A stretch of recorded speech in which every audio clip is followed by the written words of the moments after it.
Right now, at this exact moment, there is a group of people doing everything right. They are waking up early, they are working overtime, they are paying their bills on time, they have a savings account, they might even have a 401k, and they are going to be financially destroyed.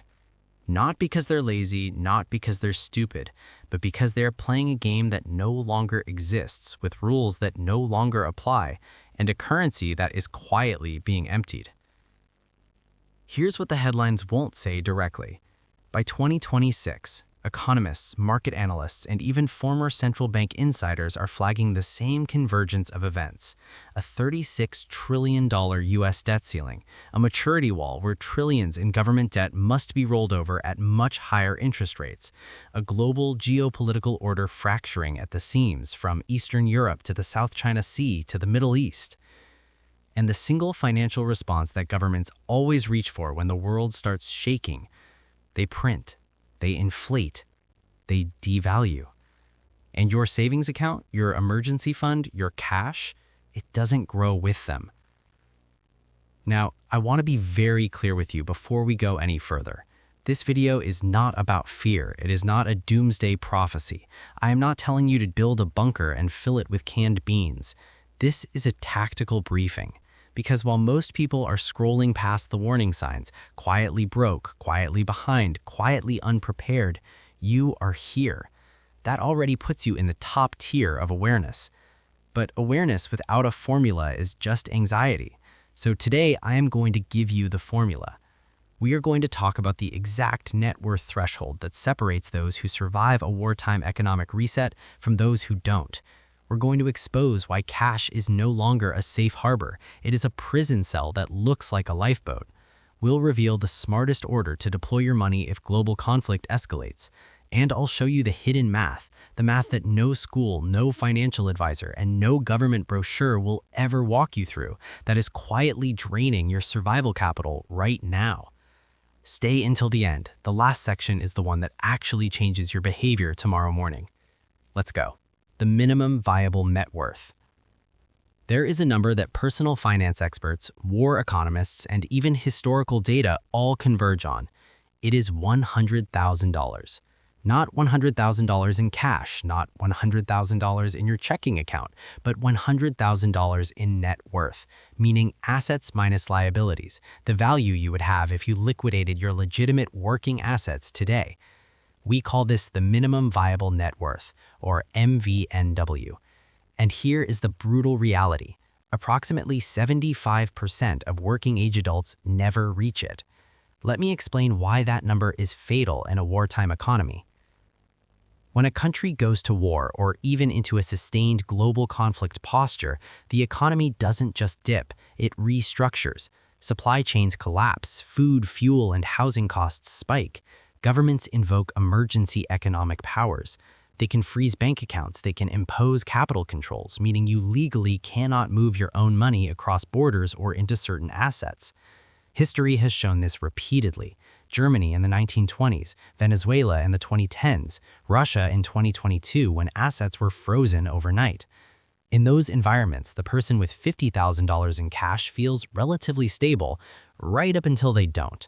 Because here's what $100,000 in net worth actually buys you that $50,000 does not. 1. It buys you optionality. You can move, you can pivot, you can survive a 6-month disruption without selling your future. 2. It buys you compounding velocity. Charlie Munger famously said the first 100,000 is the hardest, and the math proves him right. Once you hit 6 figures, compound interest stops being a concept and starts being a force. Your money begins working alongside you, not just for you.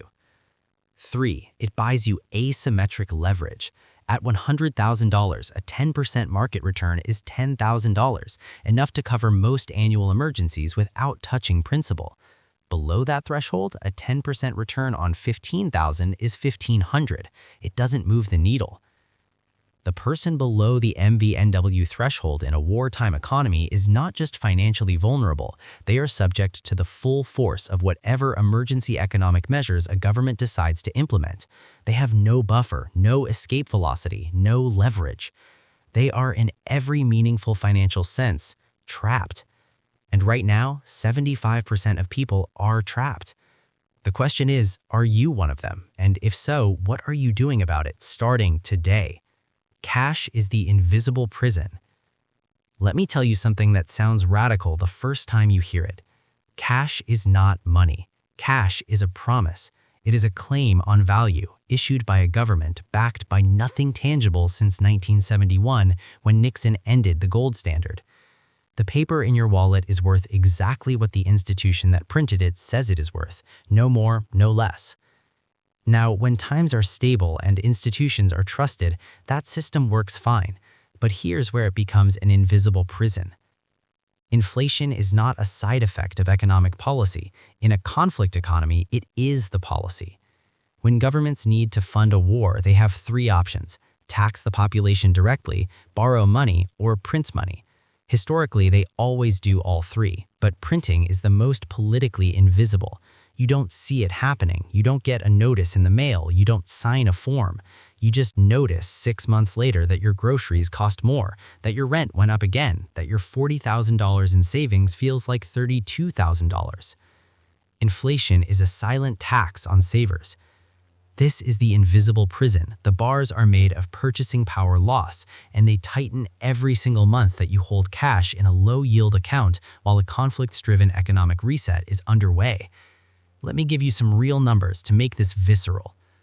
At 8% inflation, a figure we have already lived through in this decade, $100,000 in cash becomes worth approximately $46,000 in purchasing power after just 10 years. You didn't spend it, you didn't lose it on a bad stock pick, you just held it, and the system quietly took half of it from you. Now imagine that same dynamic in a world where geopolitical conflict drives oil prices up 40%, grain shipments are disrupted, and manufacturing supply chains are severed. We are not talking about 8% inflation. We are talking about potential double-digit inflationary spirals, the kind that historically accompany major wars. In wartime inflation, holding cash is losing wealth. This is why the foundational phrase of the entire WW3 Survival Formula is not save more. It is convert your cash into assets that governments cannot inflate away. Money is a concept. Humans invented it to facilitate exchange and, critically, to control population behavior. Who gets credit? Who gets access? Who gets frozen out? Cash sitting in a system-controlled account is their chip, not yours.